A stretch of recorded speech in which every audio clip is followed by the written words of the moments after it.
बिस्मिल्लाहिर्रहमानिर्रहीम। अस्सलाम वालेकुम स्टूडेंट्स।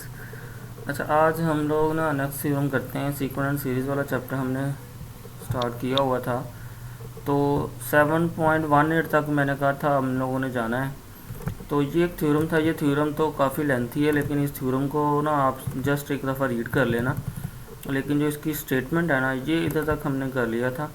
ये जो थ्योरम है ना, आज इसको डिस्कस कर रहे थे 7.17। मतलब ये कहता है कि जी F N is a sequence of function differentiable on A B such that F N into X one converges for some point X naught on A B F N dash converges uniformly on B F N converges uniformly on A B to a function F and F dash into X is equal to limit. मतलब कि ये आपने इसकी statement देखो कि ये कहता है कि जी अगर एफ एन डैश कन्वर्जेस हो यूनिफॉर्मली ए बी के अंदर, तो फिर कहता है एफ एन कन्वर्जेस यूनिफॉर्मली होगा इस ए बी के अंदर टू अ फंक्शन एफ।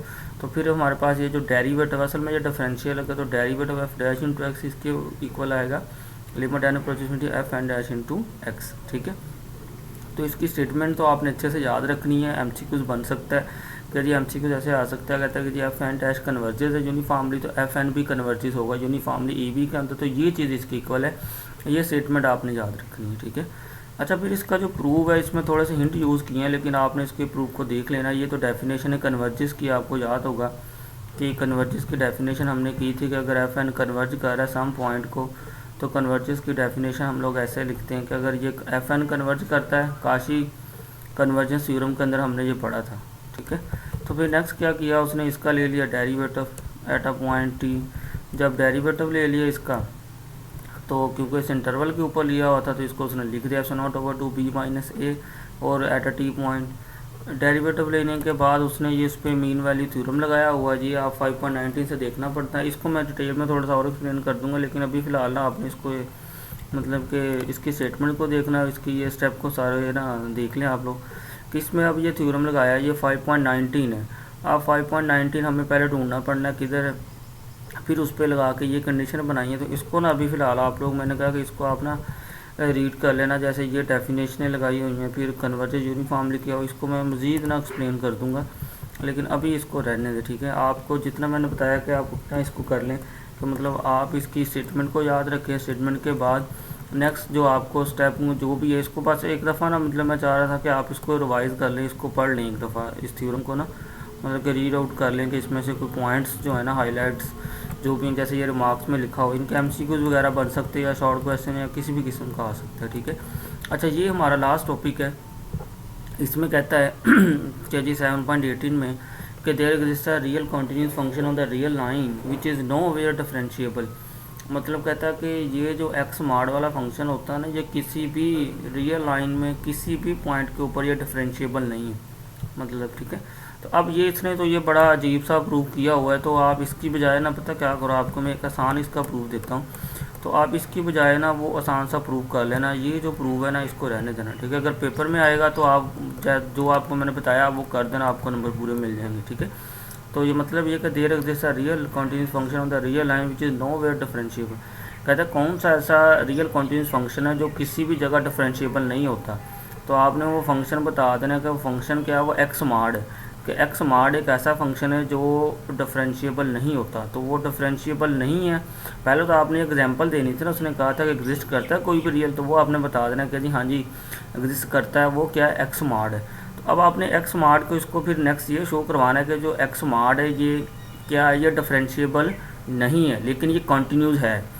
मतलब कि उसने ये पूछा इस थ्योरम में, उसने कहा कि कोई ऐसा फंक्शन है जो कंटिन्यूस तो हो लेकिन डिफरेंशिएबल ना हो। तो पहले तो आपने वो एग्जांपल देनी है कोई भी, कि ऐसी एग्जांपल देनी है कि जो कंटिन्यूस तो हो लेकिन डिफरेंशिएबल ना हो। फिर कहता है कि उसको हमने अभी शो भी करवाना है। तो उसके लिए एग्जांपल हमारे पास होती है एक्स मार्ड, कि एक्स मार्ड ऐसा फंक्शन है जो कंटिन्यूस तो होता है लेकिन डिफरेंशिएबल नहीं होता। तो आपने इसको जब प्रूव करना है, तो आप ये मैंने प्रूव इधर आसान वे में ये कैलकुलस है, थॉमस की बुक है, उसके ऊपर ये एग्जांपल की हुई है। तो आप इस एग्जांपल को देख के सेम ऐसे ही कर देना। ठीक है, जैसे देखिए इसका डेरिवेटिव लेता है एक्स मार्ड का, तो 1 आता है जब एक्स मार्ड, फिर दूसरी दफ़ा लेफ्ट डेरिवेटिव, लेफ्ट दफ़ा मतलब कि एक दफ़ा आपको पता है ना मार्ड पॉजिटिव ओपन होता है, एक नेगेटिव ओपन होता है। तो ये मार्ड नेगेटिव ओपन किया, देखें इधर साथ में उसने हिंट भी दिया हुआ, तो इसका आंसर आ गया -1। देखें ना, डेरिवेटिव एक 1 आ गया, एक -1 आ गया, दोनों इक्वल नहीं है। तो इसने बता दिया कि there is no derivative at the region because the one side derivative different दिया, अगर दोनों के डेरिवेटिव डिफरेंट आ रहे हैं। दूसरा फिर left hand right hand derivative भी ले लेते हैं, तो ये राइट हैंड डेरिवेटिव लिया, ये आंसर 1 आया, लेफ्ट हैंड डेरिवेटिव लिया, ये भी आंसर -1 आया। ठीक है, तो इधर से हम इसको कह देते हैं कि ये फंक्शन क्या है, डिफरेंशिएबल नहीं है। कंटिन्यूस चेक करना है, कंटिन्यूस का तो सीधा सीधा या आप इसमें पहले लिमिट पुट करो 0 तो आ जाएगा, लेफ्ट हैंड लिमिट लोगे वो भी 0, राइट हैंड लिमिट लोगे वो भी 0, तो इसमें फिर उसके बाद आप तीसरी कंडीशन देखोगे वो भी 0, मतलब ये कंटिन्यूस तो होगा लेकिन डिफरेंशिएबल नहीं होगा।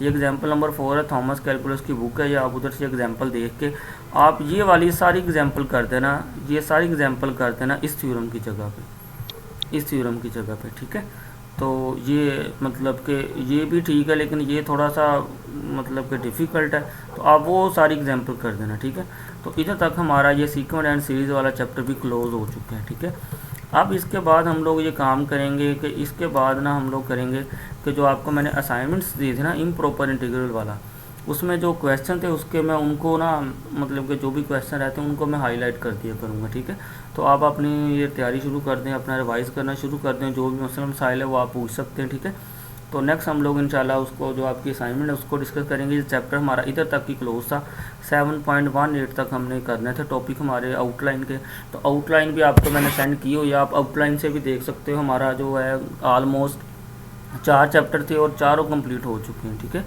तो नेक्स्ट हम लोग इंशाल्लाह जो आपका इम्प्रॉपर को मैंने आपको असाइनमेंट दी हुई थी उसको हम लोग ना हम डिस्कस करेंगे। तो इधर तक हमारा ये चैप्टर भी क्लोज हो जाए। ठीक है, ओके जी, अल्लाह हाफिज़।